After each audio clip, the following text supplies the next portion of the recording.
Always Ayelet is the foremost internationally acclaimed authority on developing true connections. Ayelet is the founder and CEO of Universal Connections, Inc., the world's premier relationship firm that is revolutionizing life through holism and truth. A highly sought life and relationship coach, professional matchmaker, astrologer, philosopher, and author, Ayelet is always Ayelet. Today's show is sponsored by Mt. Gox, Mezzi Grill, and usgoldcoins.com. Hello, and welcome to episode number 5 of Always Ayelet. It is my absolute pleasure and sincere pleasure to be here yet again.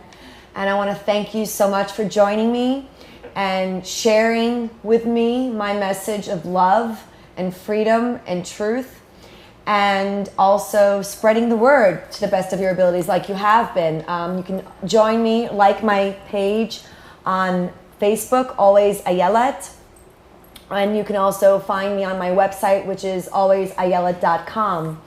Tonight, I want to first, again, encourage or reinforce the message to the victims of Hurricane Irene. I know some people are still without power. I know some people are still struggling without their belongings. This too shall pass. You have your life, you have your souls. Keep it together, have patience, and this is what matters in the end, what we have. The other thing too I wanted to mention is extending my condolences to the victims of the attack in South Israel that happened a few days ago.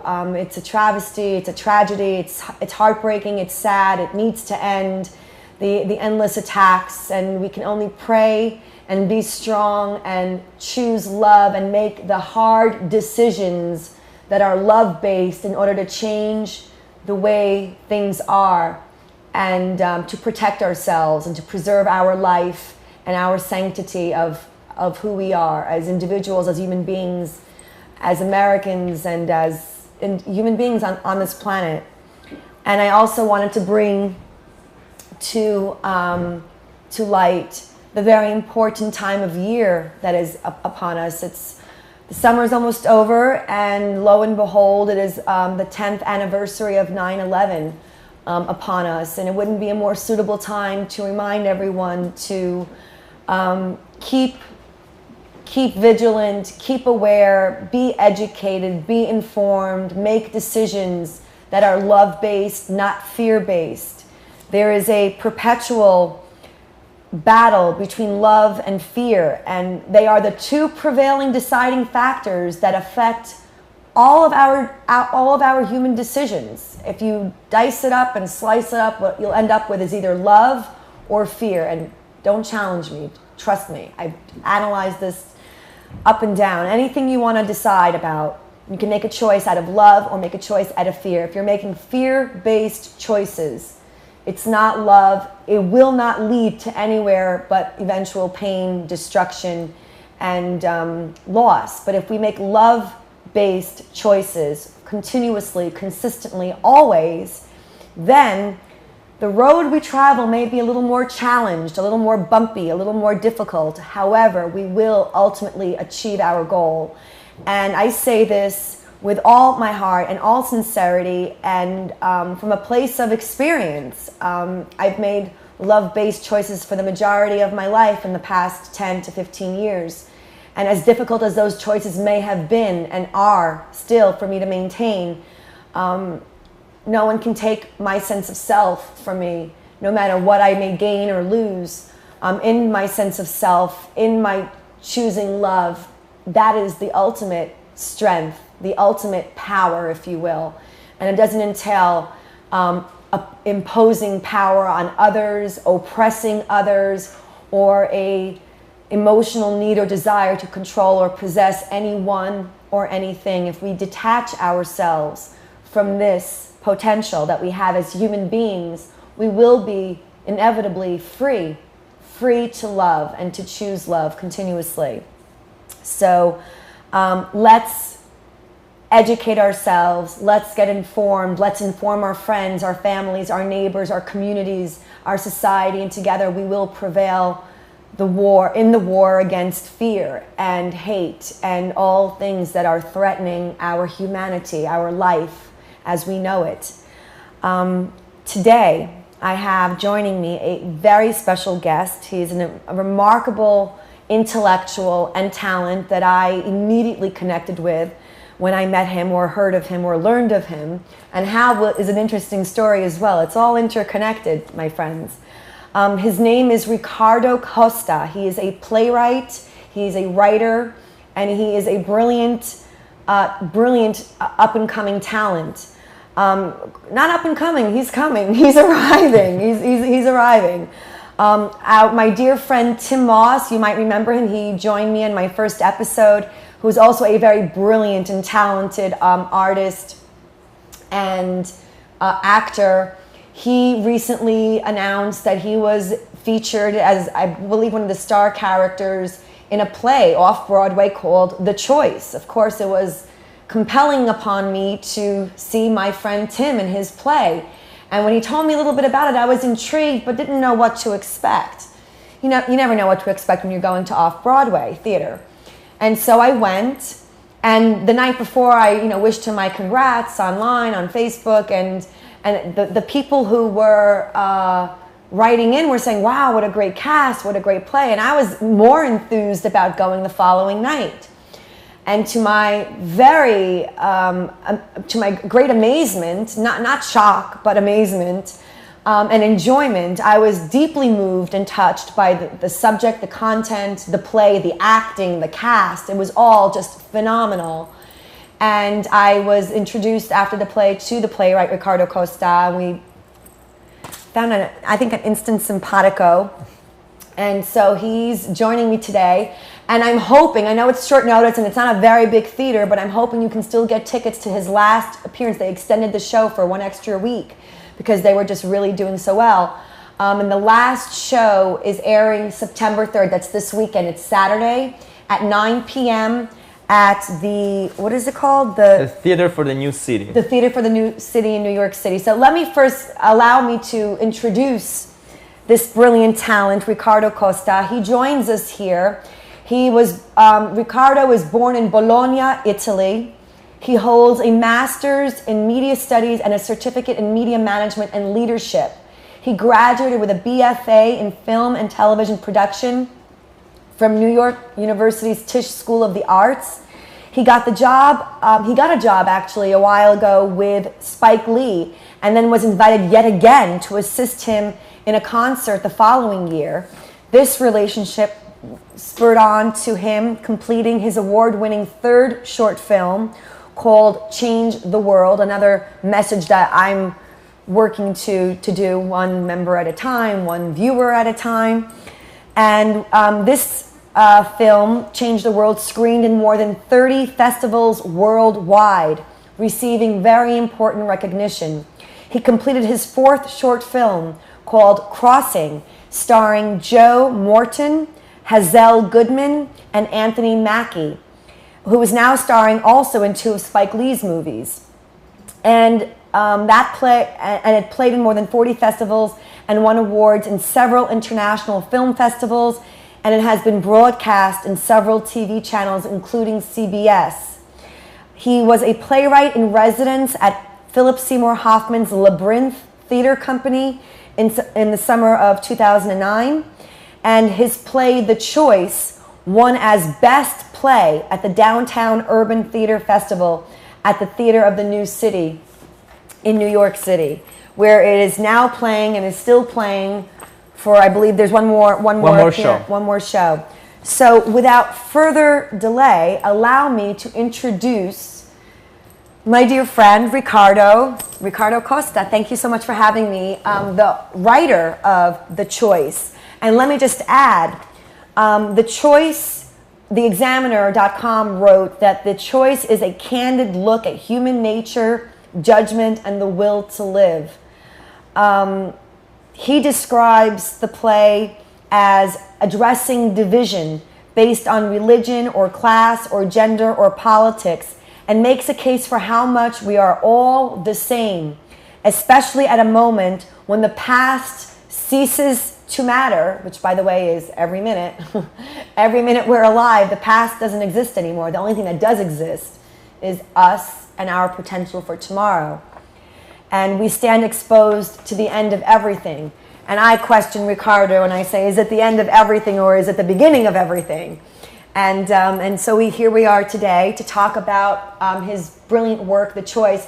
If I might add, my own personal perception is that it was just an intelligent way to show that the choice. Do you want to tell us what the choice is, or well, the choice? Or should I save it for the audience? Actually, I would like to hear what you think of the choice. What the choice is according to you. I mean, I Okay. love your work. I love everything you do, and I've been following you on TV as well as reading. So I'm just like, I want to know what the love woman thinks of the choice.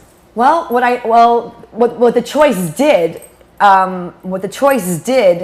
on stage was identify all the various perspectives of humanity, if you will, or let's just not say it's not all of humanity, because a lot of people were not represented in your play, in the characters of your play.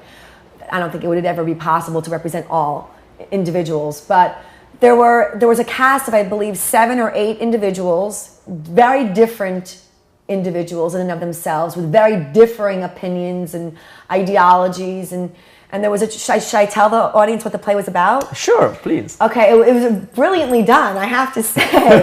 What I think I loved most about it was that it showed the truth. It showed the biased truths on various perspectives, but it also showed the ultimate truth, that life is not for us to decide. Who lives, who dies, what is, what isn't for us to decide. I believe in God. I think we share that strong belief, you being an Italian Catholic and me being a Jewish American Israeli. I think we believe in God. I think our identity with God being one, the source, the one God. God is one. I think we have that in common, that shared belief. And I don't believe that it's for humans. And I think, especially in light of what I introduced as far as the concept of love and fear, and of course my predominant message is truth. Truth, not your biased truth. And you know that there's this whole debate, I'm sure you're aware of what is truth, and is truth subjective, and is it, well, there is our individual truth, and that is unique and individual to each of ourselves. And then and that's based on facts. It's based on what is, and it's based on the truth of your soul, which is intangible, hard to decipher, but only one can sense for oneself and thereby be true to it. That's the crux of my message. The idea of your play showing differing opinions. Some lines I totally were like, wow, yeah, I believe that. And some lines I was like, no, I don't believe that. I'm like, what are you talking about? Again, no, they were characters representing the different perspectives. But ultimately, the play is about a young lad, let's call him in his early 20s, I think is how he was depicted. A young man who just inherited this mansion. $8 million was the price tag. I have a good memory about the details. What do you know? The price of the house was about $8 million. And I have to say, I have to interject that my friend Tim Moss is a brilliant, amazing character actor. I mean, if he could play the role that he did, let me tell you something. God bless, because he was an amazing talent. And if not to see Riccardo's work, you go to see Tim Moss, then God bless. It's brilliant, and I can't wait to see and be part of your future work as well. But back to the play. This young man, 20-something, early 20s, just inherits this $8 million house from his grandmother. I think he kind of lost everything. He doesn't have, I don't know what he has, really. I didn't get it. He wasn't a strong character, if you will. He didn't have a strong character about him, but that was, I guess, the message in and of it all. And so he's having an open house for this new inheritance that he just became possessor of, that he needs to sell because he needs the money, because apparently he doesn't know how to manage money very well. And that was my perception. I think he drinks, or he was gambling, or something. Yeah, gambling. Gambling. And so I'm never really good at telling stories. I'm surprised at myself. Thank you, Riccardo. Yeah. This is a good challenge Exactly. for me. Thank you. So I'm good at telling my stories, but not other stories, but this is good. So Tom, I believe his name was the character's name. Tom inherits this $8 million house, and he's having this open house, and all these different characters walk in. And there's a politician, there's a liberal politician who's, you know how they are. And then there's, I'm sorry, no offense to anyone. And then there's this right-wing Jewish businessman, and you know how they are, no offense. And then there's all these different characters. I don't want to kill the play. There's all these different characters, you know, extracts of our, I have to say it's New York society, it's our New York world. It's Definitely. not the entire world and all of humanity, but it's our New York life, if you will. You know, the New York metropolitan area. And while they're in this house and they're engaging in some debate, and the characters are engaging in some debate on ideas and whatever, an alarm goes off. And this is familiar to all us New Yorkers who just experienced yet an earthquake and a hurricane in 1 week. So this alarm goes off for a nuclear fallout. And lo and behold, this house has a bunker in the basement that was created by this man's grandmother before she died. And it's only equipped to save the life of 3 people for the duration of a year, I believe. Exactly. And only 3 people can live in this bunker. And now they're in this house. They have an hour to decide who goes to the bunker and who doesn't. I'm not going to say how it ends, but I think it ended eloquently, quite frankly. Thank you. In light of the playwright, I have to say. And there's a whole the whole play is about a dialogue and a debate of who goes and who stays and why they should go and why they should stay. And Tom is this young kid with really no life experience, but yet there is a purity about him and that enables him to, what's the word? There's a purity about him, or a lack of knowledge about him, that enables him to grasp his own sense of what should be or what shouldn't be. And a lot unfolds. It was very provoking, very deep, very Ayelet. It was definitely very Always Ayelet, and that's why I was so moved by this, that afterwards, not only did I have to get a big hug and a kiss from my friend Tim, I had to meet the playwright, and there he was. We hugged and kissed, and here we are today. So without any further, that was my take on it. That's perfect. So the take, it just showed the divisiveness, if you will. I think how Andre, your director, described it, the divisiveness of humanity, and I say this all the time, we are uniquely distinct. We have to find our unique differences and be true to those uniquenesses and those unique differences, all the while recognizing that in the end we're all alike. We're fundamentally, and I'm also an astrologer, I don't know if you're aware, but in astrology, the language of astrology teaches us that universality, that there are 12 universal areas of life, that there are 12 signs, and how they get translated in one person's individual chart is unique into and onto himself. No two charts are the same.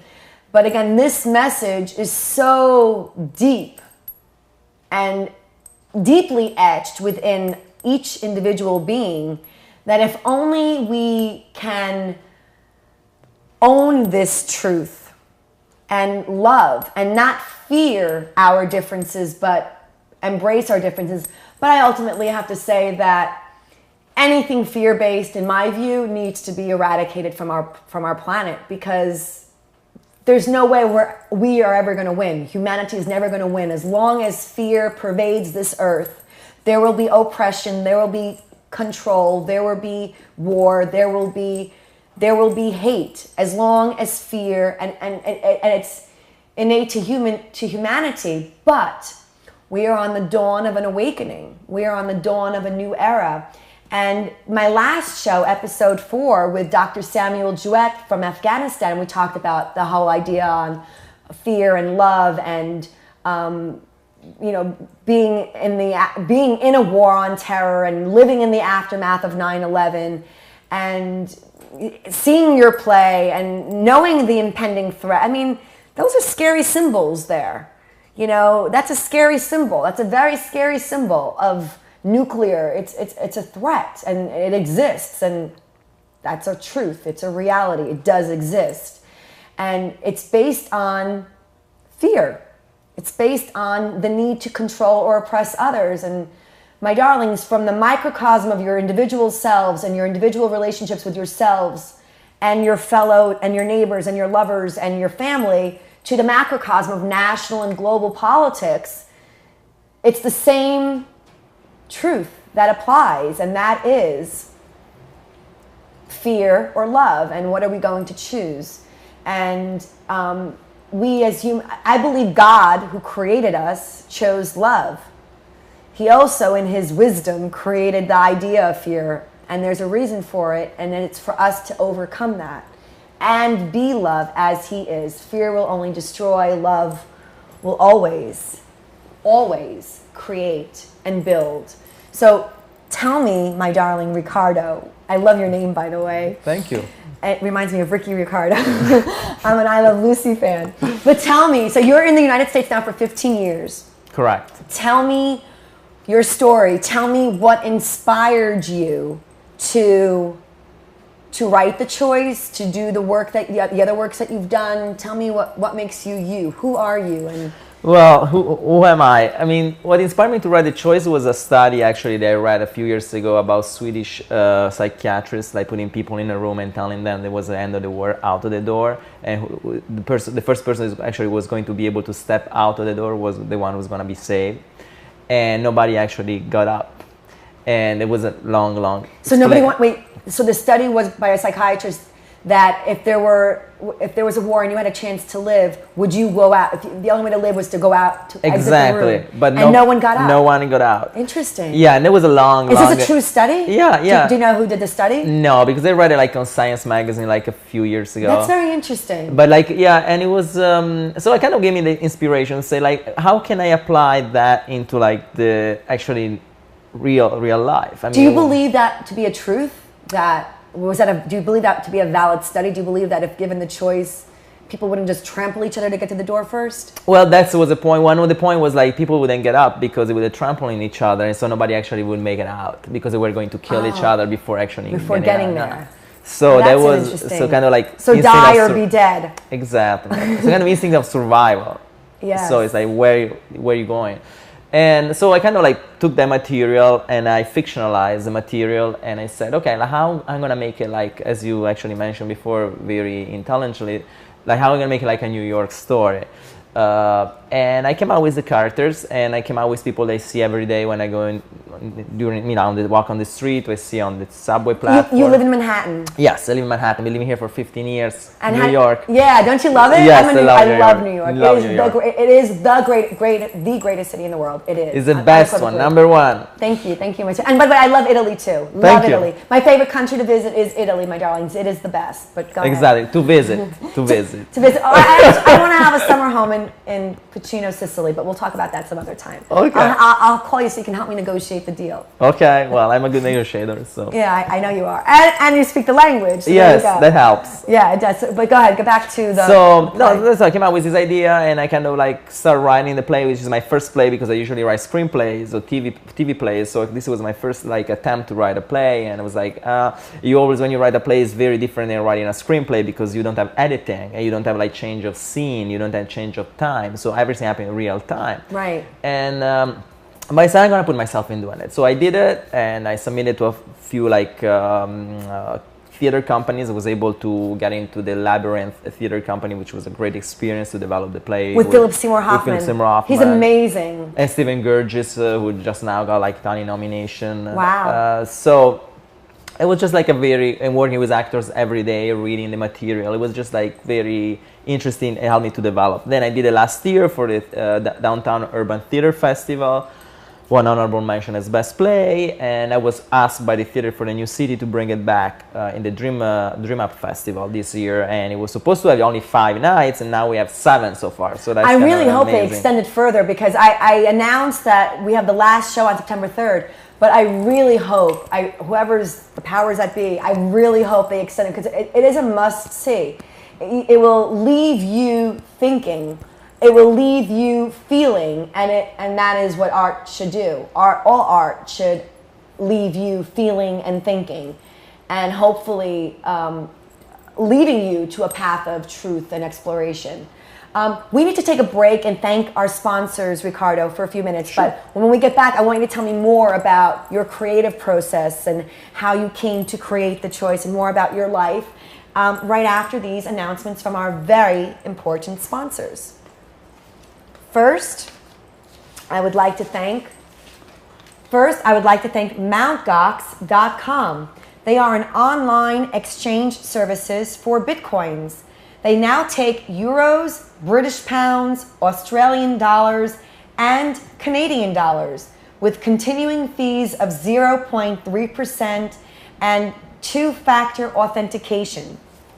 Also, mezegrill.com, where authentic Mediterranean food meets modern flavor, now serving breakfast at 8th Avenue and 55th Street in New York City, just a couple of blocks south of Columbus Circle. And I would love to thank usgoldcoins.com. That's 1-800-HOT-COIN, our trusted advisor for investments in rare gold and silver coins. Andy takes the mystery out of buying silver and gold by holding your hand. They take a hands-on approach. Better to call and speak directly for current inventory. Again, that number is 1-800-HOT-COIN. And I'd love to hear from you, so please give me a jingle at my Ask Ayelet voicemail at 212-569-6969. Again, that number is 212-569-6969. And also, if you would log on to my website at alwaysayelet.com, you can save $395 today. That's a lot of money, folks. Exclusively for only One TV viewers. Register for a special coaching package at alwaysayelet.com and receive an extra one-on-one with Ayelet, that's me, at no additional cost. And also, I'd like to announce the must-read, The Value of Love. If you haven't already read it and downloaded it, it's available for a free download at ayeletmedia.com. That's ayeletmedia.com. You can download for free the must-read Value of Love and The Gift. If you're seeking true love or not completely happy in the love you have, please read The Value of Love and The Gift, so you will be on your path to finding this. Also, with me today is Riccardo Costa, the playwright for The Choice, which is performing live for a limited engagement only. There's one show left, which is this Saturday, September 3rd at 9:30 p.m. at the Theater for the New City at 155 First Avenue between 9th and 10th Streets in Manhattan. It's starring Tim Moss and Josh Breckenridge. Tickets are available at the box office or online at www.smarttix.com. That's www.smarttix.com. And so, without any further delay, my darling Riccardo, tell me more about you and your life and your work and The Choice. Well, I want to take something that you said before about truth, and because I always wonder about truth, and when I wrote this play, it was about like when there is a senator line, say what is the truth? I ask because I don't have an answer, and I don't think I have an answer. Although I say there is something I learned like long time before. I go from a Catholic movement I used to go to, and one of the motto was like, if something is true, it's always true. I say this, and it's like something you can't change, and that's so in a certain way like a play of words. It's like it's true. I mean, the water is always gonna be water. It's never gonna be wine. Nature is what it is. Truth is what it is. Sir Winston Churchill had a great quote. I love it. I use it all the time. Sir Winston Churchill said, "The truth is incontrovertible. Malice may attack it, ignorance may deride it, but in the end, there it is." So lots of love to people out there who are fear-based and propagating the lies that sustain your fragile egos and fragile existence, but the truth is always there. And I love you for bringing that to light, but please tell me more. Yeah, well, the things about, I mean, like, the other things I want to say about it is like the fact that the truth is not, it doesn't depend on human beings. I mean, the truth depends on God or like whoever like spirit you believe in, spiritual things, or like nature, if you want to call it that way. Yeah. While actually fear is a total human construction.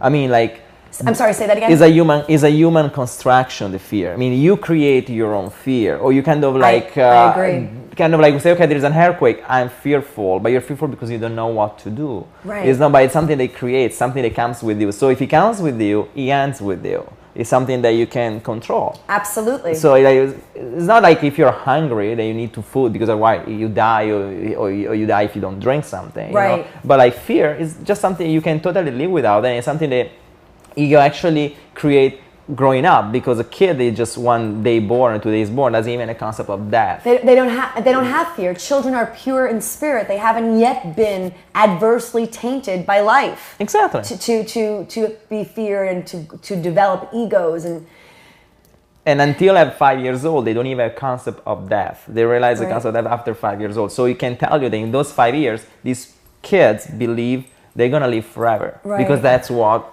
our soul is about. Is about like forever. It's not about like finishing. And that's a very the moment. interesting truth you just brought to light as well, which is something that I've been trying to reinforce in my message as well, that materialism, the material world in which we live, is but an illusion.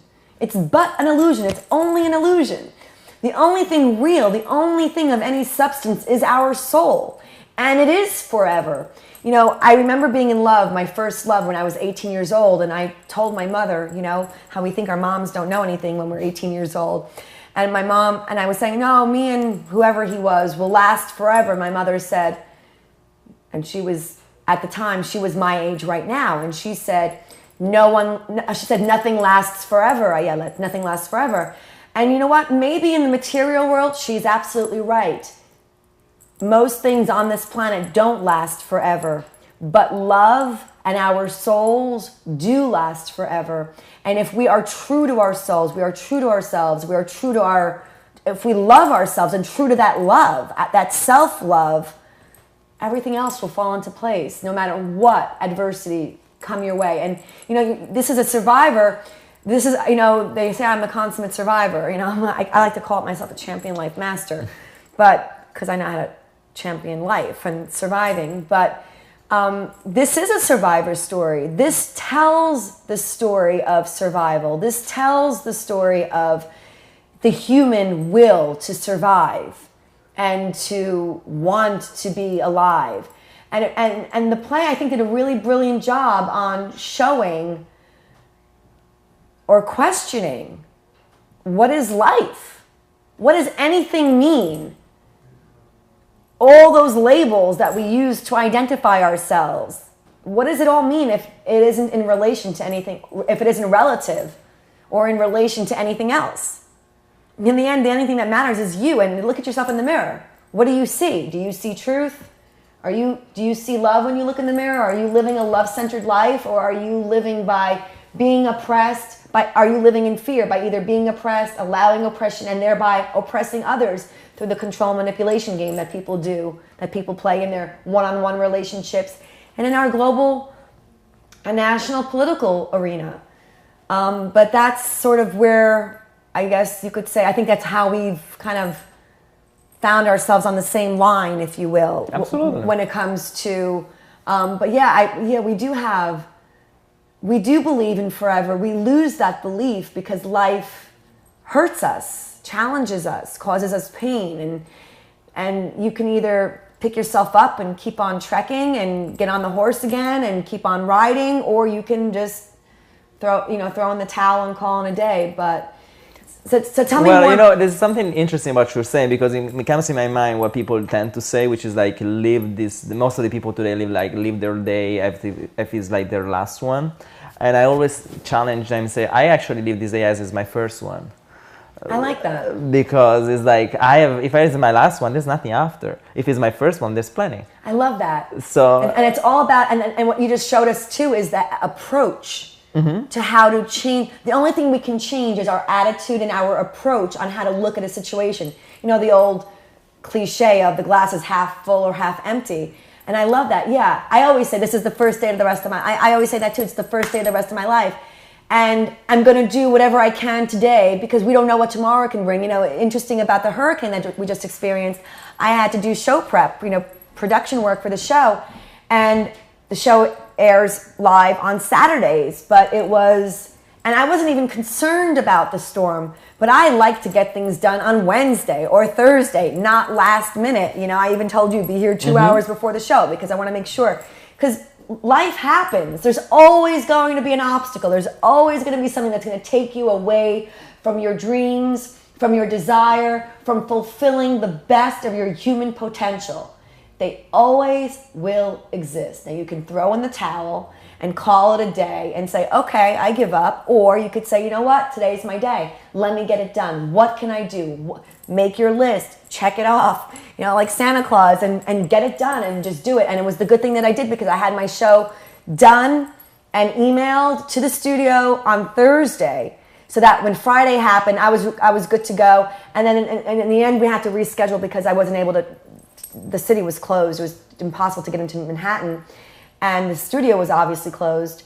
And but I had no power for 36 hours. Imagine if I waited till Saturday. I would have been, even though the studio was shut, I never would have been able to get to today's show, to the airing of today, because I would have still been unprepared. Because of work I could have done and should have done a week ago, which I did do, by the way. So here we are. So always be prepared. I know Boy Scout 101 is be prepared, be aware, be vigilant, be aware. Look back only to learn from the past. Don't bury yourself in the past, but look forward. Always keep your eye going forward. And if something works, let it work. If it's not working, cut it, redefine it, or end it. Those are your options. But we must find the courage for truth. And hopefully, I believe this is a new era upon us. Dr. Sam from Afghanistan concurred with me. We're at an awakening. I feel it. I know it. It's spiritual. It's universal. It's happening. Your work is indicative of it. My work is indicative of it, and the work of all the great workers. You know, they call them, I don't want to use any labels of light workers or whatever, because some of that has a lot to be desired even in that label. I don't like labels, but the work of truth, the work of love, the work of a oneness of humanity. Let's eradicate the divisiveness. Any religion, and I mean any religion was created by man. Think about it. Religion was created by man. There is only one God. There is one truth. I believe in the Torah, which is the Old Testament. I believe that is the ultimate truth. I believe the Torah was given to all of humanity to live. And the Jewish nation received the Torah, became the Jewish nation by receiving that constitution to life. And if we live this constitution, as hard as it may be, and each nation, each individual takes that constitution onto oneself to live it in the way that Jesus did, we will, and I believe that Jesus was a great leader, if you will. I don't believe in him being the savior or the Messiah or any of that, with all due respect to your faith and beliefs. But I believe he was a great leader, but I don't believe he ever had an intent to create the Christian faith that was created, or maybe he did. I don't know. I might be wrong about this, but it is what it is. And I believe religion divides. I believe in the one truth that is love, that is to love and honor thyself, your other, which is anyone outside of yourself. And in so doing, and it all starts with you. If you don't love yourself, you're not capable of loving another.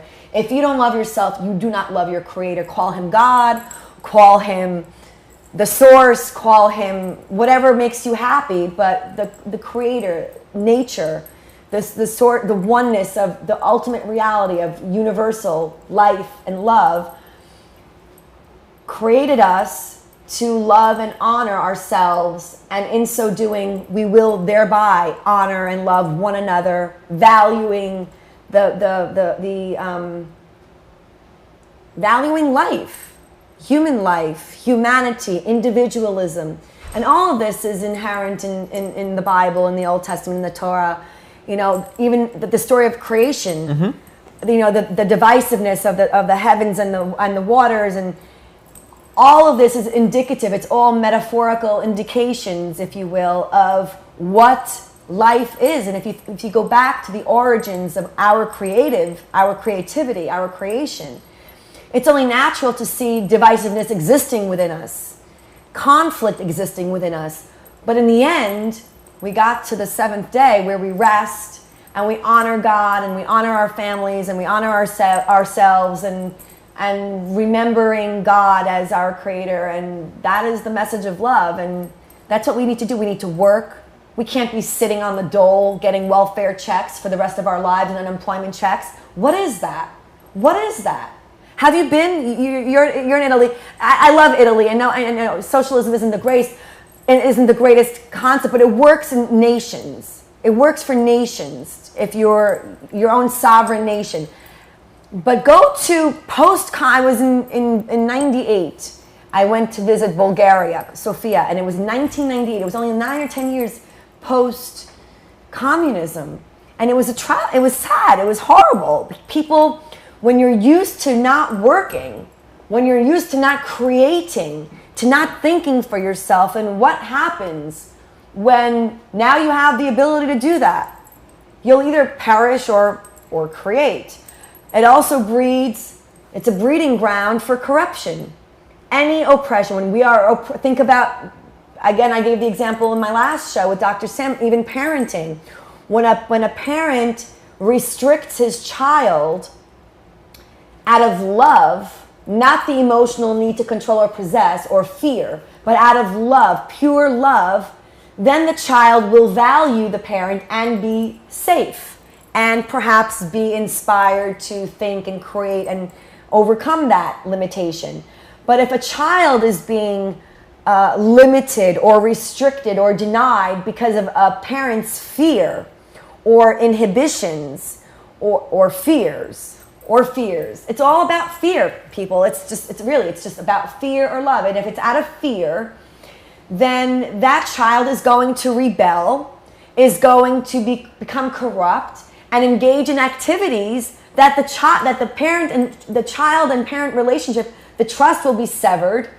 If you oppress, there cannot be trust, which is a very valid and important factor in the definition of love. You must have the element of trust.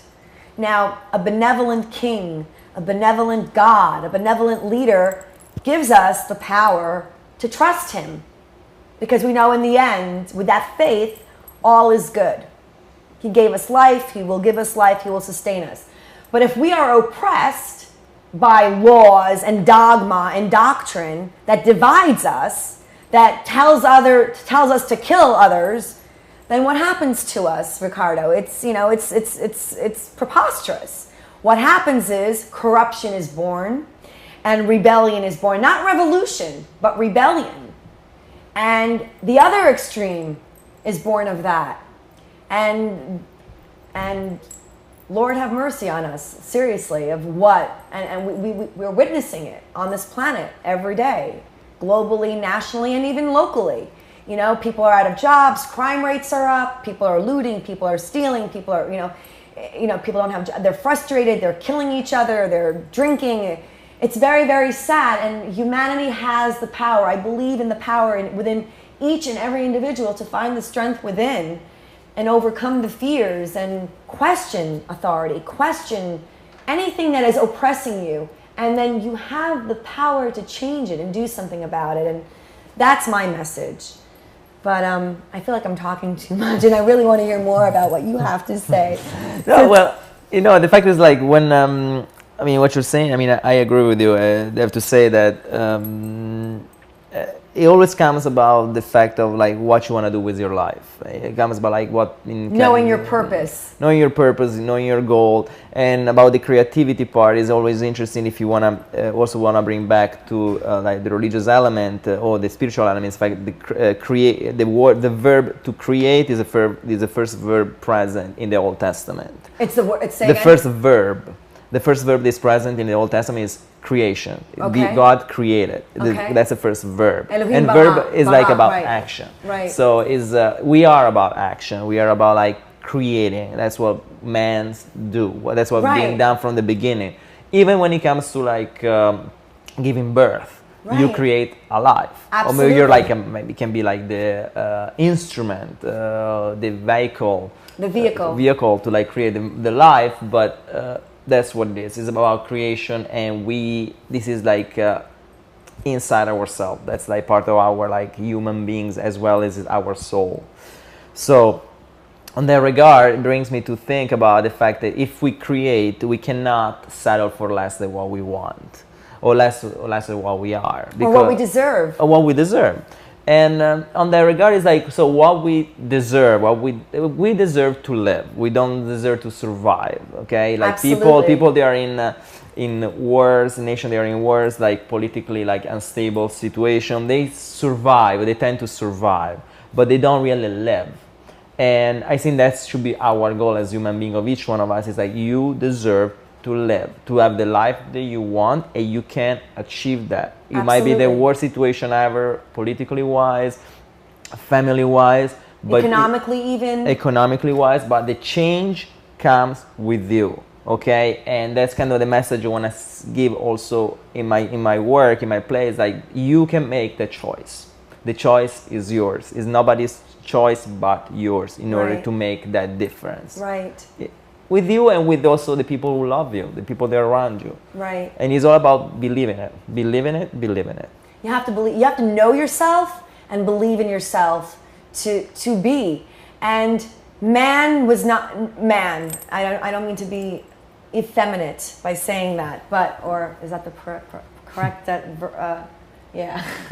I don't mean to be not feminine or devaluing the value of the feminine or the woman, but human beings were created to create in God's image.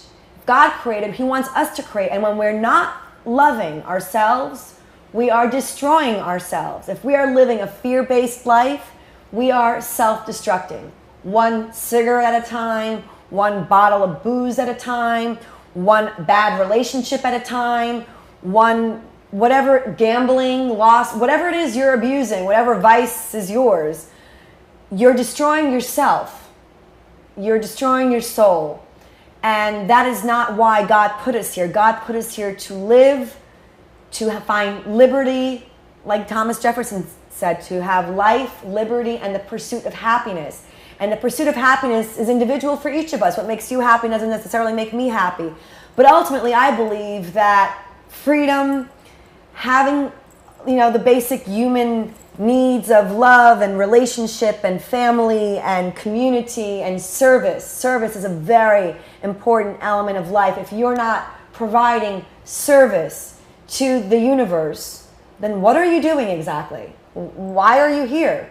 And why don't you ask yourself, what do you love to do? And how can I turn my passion into a service for humanity? How can I turn my weaknesses, what's been challenging me all along in my life, into a positive? How can I make lemonade out of lemons? If God's giving you lemons, think for yourself, why is this happening? Maybe there's a message in this. Maybe I need to make lemonade. Maybe I need to turn this negative into a positive. Maybe I can take this talent, this potential, this energy, and apply it to something bigger than me and bigger than I ever dreamed or bigger than I ever really wanted. And I think oftentimes the great inspirational leaders of life, whether they be artists or writers or leaders or anyone who's of great accomplishment, has always taken an adversity that's affected them and turned it into a positive. And that's life, my darlings. We're all going to be plagued with adversity. I'm sure you have a story. I know I have a story. And I'd love to hear more of your story. And, but we all have the potential for turning lemons into lemonade and living a love-centered life, and the choice is within. And, you know, dig, you know, is it guilt? What is, you know, oh, I'm doing this out of guilt. Well, where does guilt come from? Fear. And I say it again, my friends, dice it up, slice it up any way you want it, but the two prevailing deciding factors affecting any human choice in our lives, the two prevailing deciding factors are love and fear. They determine our economic condition, they determine our political condition, they determine our personal, emotional condition. Make your choices out of love. Ask yourself, is it love or is it fear? And if your answer is guilt, well, guess what, darlings? That's fear-based. If your answer is, even if it's fear of God, even if it's fear of God, it shouldn't be fear of God. It should be love of God. It should be love of your. God doesn't want you to fear him. He wants you to honor him. Honor and fear. Think of that. You know, I was reading over the weekend when I had no power during daylight. I was dabbling in The Prince by Niccolo, another fabulous Italian.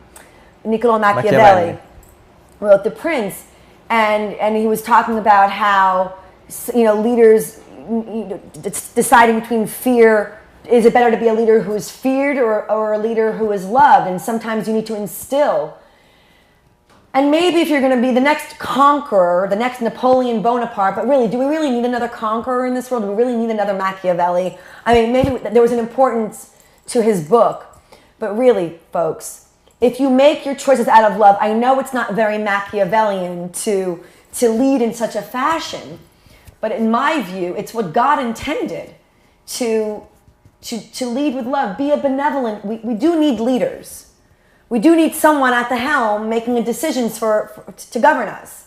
But that leader shouldn't be someone who has an ego complex that is hell-bent on oppressing us, or some kind of egomaniacal complex on proving something to himself. Or he leads because he wishes to be of service. He wants to be of service to humanity. He wants to be of service to his nation, to his people. To even a father, a patriarch, mustn't be oppressive. He must be a benevolent patriarch. He must inspire and enable creativity and independence amongst his children and his fruits. Not oppression, not dependence, because in dependence, there is oppression. In independence, as difficult or challenging as it may be at times, but there is always freedom, and it's a valuable, valuable truth.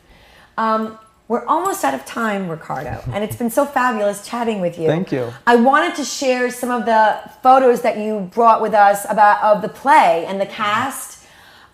This is opening nights where we have the party after the show. Yeah, I met Melanie. They were all fabulous.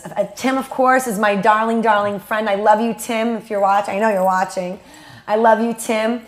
Melanie Torres, I hope to have her on our show at some point soon. And this was a really great cast, a really fabulous cast. I believe we have Tim and you and the director, Andre. Correct. And then we have that's Melanie Torres. Melanie, you, and again, Andre.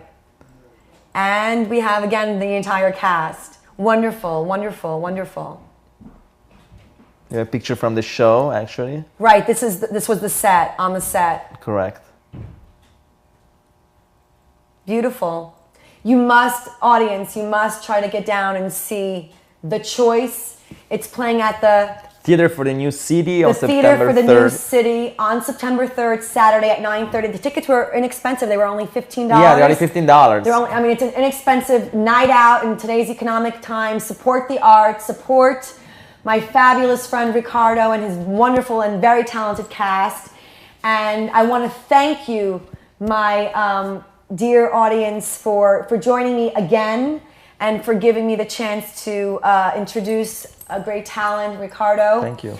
Costa. I hope I'll be seeing you again as well. Absolutely. In your next episode. And when you have the resurgence of the choice, you must keep me posted so that I announce it to the audience. I'm sure they're going to be seeking it if they can't get into New York this weekend. I know it's Labor Day weekend, so it's tough. A lot of people might be away. But if you're in town, it's a great night out, 9 o'clock, Saturday night at the Theater for the New City in New York. It's on 1st Avenue between 9th and 10th.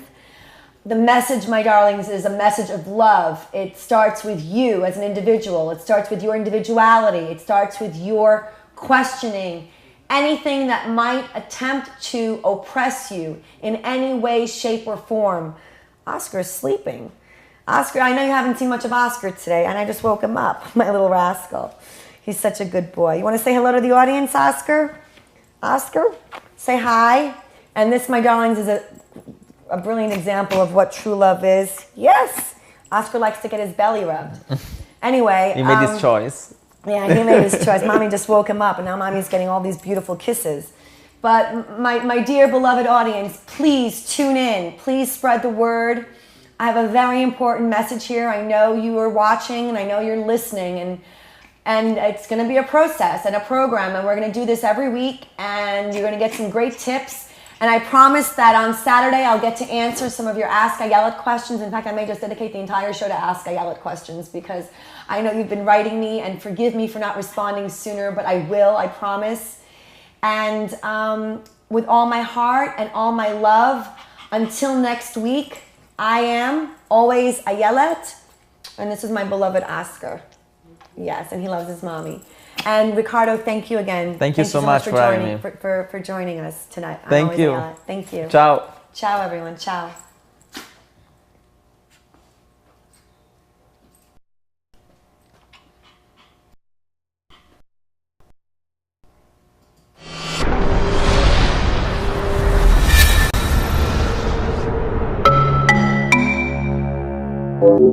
Don't challenge me. Trust me. I've analyzed this up and down. Anything you want to decide about, you can make a choice out of love or make a choice out of fear. If you're making fear-based choices, it's not love. It will not lead to anywhere but eventual pain, destruction, and loss. But if we make love-based choices continuously, consistently, always, then the road we travel may be a little more challenged, a little more bumpy, a little more difficult. However, we will ultimately achieve our goal.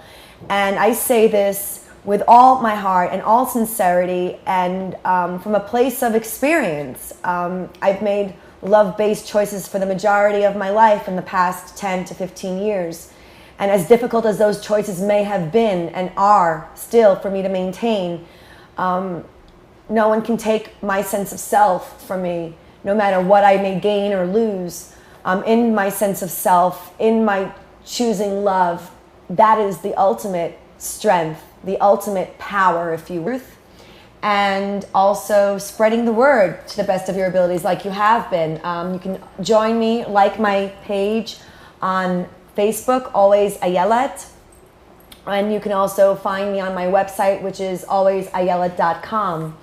Tonight, I want to first, again, encourage or reinforce the message to the victims of Hurricane Irene. I know some people are still without power. I know some people are still struggling without their belongings. This too shall pass. You have your life, you have your souls. Keep it together, have patience, and this is what matters in the end, what we have. The other thing too I wanted to mention is extending my condolences to the victims of the attack in South Israel that happened a few days ago. It's a travesty, it's a tragedy, it's heartbreaking, it's sad, it needs to end, the endless attacks, and we can only pray and be strong and choose love and make the hard decisions.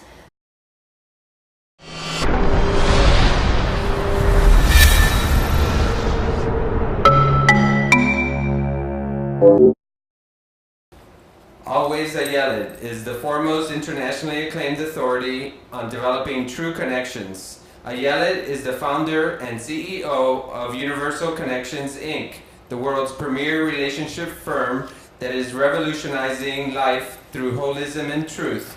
a highly sought life and relationship coach, professional matchmaker, astrologer, philosopher, and author. Ayelet is always Ayelet. Today's show is sponsored by Mt. Gox, Mezzi Grill, and usgoldcoins.com. Hello, and welcome to episode number 5 of Always Ayelet. It is my absolute pleasure and sincere pleasure to be here yet again. And I want to thank you so much for joining me and sharing with me my message of love and freedom and true will. And it doesn't entail imposing power on others, oppressing others, or a emotional need or desire to control or possess anyone or anything. If we detach ourselves from this potential that we have as human beings, we will be inevitably free to love and to choose love continuously. So let's educate ourselves, let's get informed, let's inform our friends, our families, our neighbors, our communities, our society, and together we will prevail the war against fear and hate and all things that are threatening our humanity, our life as we know it. Today, I have joining me a very special guest. He's a remarkable intellectual and talent that I immediately connected with when I met him or heard of him or learned of him. And how is an interesting story as well. It's all interconnected, my friends. His name is Riccardo Costa. That are love-based in order to change the way things are and to protect ourselves and to preserve our life and our sanctity of who we are as individuals, as human beings, as Americans, and as human beings on this planet. And I also wanted to bring to light the very important time of year that is upon us. The summer is almost over, and lo and behold, it is the 10th anniversary of 9/11 upon us, and it wouldn't be a more suitable time to remind everyone to keep vigilant, keep aware, be educated, be informed, make decisions that are love-based, not fear-based. There is a perpetual battle between love and fear, and they are the two prevailing deciding factors that affect all of our human decisions. If you dice it up and slice it up, what you'll end up with is either love or fear. And